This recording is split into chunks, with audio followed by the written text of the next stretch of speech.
আমরা তখন সরকারকে বলেছিলাম যে আমরা বাংলা মোটর যাব, তারা কর্ণপাত করে নাই। আমরা বলেছিলাম যে আমরা ফার্মগেট যাব, তারা বলতেছে না।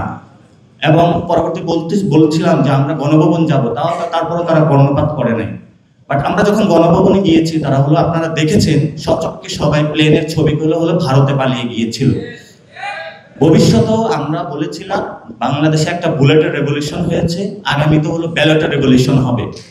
এই তরুণ প্রজন্মকে সেই ব্যালটের রেভলিউশনে বাংলাদেশের কোনো শক্তি নাই যারা প্রতিহত করতে পারবে। ইনশাআল্লাহ আমরা জয়ী হব।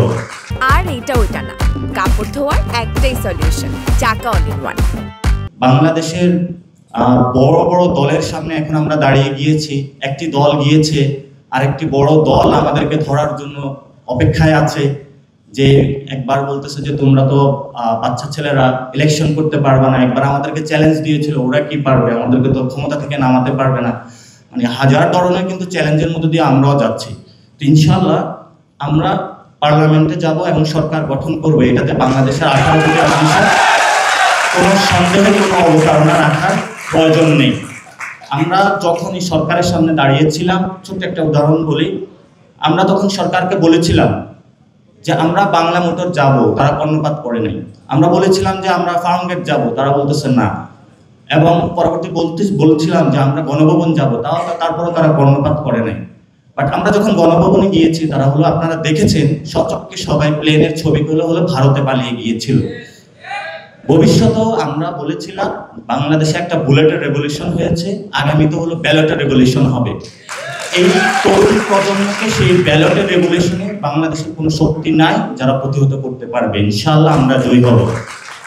সেই ক্ষেত্রে এই তরুণ প্রজন্মকে আমরা চাঁদাবাজি, বিভিন্ন যে রাজনৈতিক কালচার রয়েছে সেগুলো থেকে মুক্ত করে আপস্কিল করার জন্য, ব্যবসায়িক কর্মকাণ্ডে অংশগ্রহণ করার জন্য আমরা একটা অ্যাসোসিয়েশন গঠন করি, ন্যাশনাল এসএমই অ্যাসোসিয়েশন, যেটার মাধ্যমে চাচ্ছে যে ক্ষুদ্র এবং মাঝারি যারা উদ্যোক্তা রয়েছে তাদের একটি বড় ধরনের পলিটিক্যাল সাপোর্টও দরকার হয়। পলিটিক্যাল সাপোর্টটা এই জন্য প্রয়োজন হয়, যারা পলিসি লেভেলে কাজ করে ওইখানে পলিটিক্যাল স্টেক হোল্ডার বড় একটা অংশগ্রহণ থাকে। সেই ক্ষেত্রে যাতে ওইখানে এই অংশগ্রহণগুলো আমরা এনশিওর করতে পারি, যাতে মাঠ লেভেলে যারা কাজ করতে পারতেছে সেখানে তাদের কাছে আমরা যাব, যে কেউ কোন সমস্যাগুলো তারা ফেস করতেছে সেগুলো নিয়ে এসে সেটা পার্লামেন্ট হোক আর ভবিষ্যতের যে কোনো জায়গায় আমরা ওই তরুণ প্রজন্মকে ডিসিশন মেকিংয়ে আমরা নিয়ে যাব। তখন তারা তাদের যে অবস্টাকলগুলো ফেস করেছে সেই জায়গাতে তারা যদি কাজ করতে পারে, আরও যারা বাংলাদেশে নতুনভাবে স্বপ্ন দেখছে যে ক্ষুদ্র এবং মাঝারি উদ্যোক্তা হওয়ার জন্য, তাদের জন্য পাথওয়েটা অনেক বেশি ইজি হয়। এই প্রক্রিয়াটার জন্য আমরা এই অ্যাসোসিয়েশনটা করেছি। ইনশাআল্লাহ আপনারা সবাই ঐক্যবদ্ধ থাকবেন, ভবিষ্যতেও কাজ করবেন, এটা নিয়ে অনেক দূর আমরা এগিয়ে যাব। এবং বাংলাদেশে যে পলিটিক্যালি ফাইন্যান্সিয়াল মডেল কালচার রয়েছে, চাঁদাবাজি, মাস্তানি, মিছিল মিটিংয়ে যাওয়া, টাকা ইনকাম করা, এগুলো আমরা ইনশাআল্লাহ বাংলাদেশে বন্ধ করে দেব ইনশাআল্লাহ। আমি একজন ক্ষুদ্র পলিটিক্যাল উদ্যোক্তা হিসেবে যে জিনিসটা বলতে চাই, আমরা আমাদের দেশের ক্ষেত্রে নেশন স্টেটের ক্ষেত্রে যে ইনস্টিটিউশনগুলো রয়েছে, এটা একজন ভাই বলেছিল এসএমই ফাউন্ডেশন রয়েছে এবং এমবিআর রয়েছে, ফাইন্যান্সিয়াল অনেকগুলো ইনস্টিটিউশন রয়েছে। এগুলোকে যেমন শক্তিশালী করে আমরা কাজ করব, তেমনিভাবে আমরা এই দক্ষিণ এশিয়াতে পিপলস ইকোনমিকে কিভাবে আমরা নতুন করে মানুষের সামনে নিয়ে আসতে পারি, অর্থাৎ জনগণের যে অর্থনীতি, জন অর্থনীতি, এটার কিভাবে আমরা নতুন করে এই জায়গায় মূল্যায়ন করতে পারি, যেটা আমাদের সামনে অনেকগুলো উদাহরণ রয়েছে। চায়না রয়েছে, ভিয়েতনাম রয়েছে, তারা আমাদের সামনে গার্মেন্টস ব্যবসা শুরু করেছে, তারা অনেক দূর এগিয়ে গিয়েছে, কিন্তু আমরা এখনো সেই জায়গাতে স্ট্রাগলিং করতেছি, আমরা কেন পারতেছি না?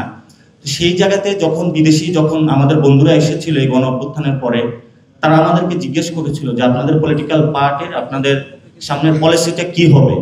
সেখানেও আমরা বলেছিলাম বর্তমানে যারা ক্ষুদ্র এবং মাঝারি উদ্যোক্তা রয়েছে, গত 15 বছরে তারা অনেক বড় ধরনের নির্যাতনের শিকারের মধ্যে দিয়ে গিয়েছে। শুধু দলের নির্দিষ্ট কর্মীদেরকে বিভিন্ন জায়গায় পুরস্কার দেওয়া হয়েছে, দলের নির্দিষ্ট কর্মীদেরকে বিভিন্ন ব্যাংক লোন দেওয়া হয়েছে, যাদের কোনো একটা কোম্পানির কোনো ফরম্যাট নাই, কোনো কিছু নাই, বিভিন্ন একটি ডাইনাস্টিক পলিটিক্সের সাথে ইনভলভমেন্ট ছিল, তাদেরকে সেখানে নিয়ে হলো আঙ্গুল ফেলে কলা গাছ বানানো হয়েছে। আপনারা বাংলাদেশের যদি একটু হিসাব করে দেখবেন, প্রত্যেকটা সরকারি প্রতিষ্ঠানকে একদম খালি করে দেওয়া হয়েছে। সেখান থেকে আপনার বিভিন্ন জায়গায় যে স্টার্ট আপ প্রজেক্টগুলো রয়েছে সেটা থেকে তারা যেভাবে লোপাট করেছে, বিভিন্ন সরকারি প্রতিষ্ঠানগুলোকে ব্যবহার করে বাংলাদেশের যে এই যে তরুণ প্রজন্ম তারা যে নতুনভাবে দাঁড়াবে তাদের সেই মেরুদণ্ডটা ভেঙে দেওয়া হয়েছিল। কিন্তু আমরা আছি, ইনশাল্লাহ কাজ করবে ভবিষ্যতে দল মত উঠতে গিয়ে বাংলাদেশের 18 কোটি মানুষের জন্য আমরা কাজ করব। আমরা যতদিন বাংলাদেশে থাকবে, বাংলাদেশ নিরাপদ থাকবে, আমাদের রক্তের উপর দিয়ে বাংলাদেশের উপরে কেউ আঘাত করতে হবে, এর আগে কেউ পারবে না ইনশাআল্লাহ।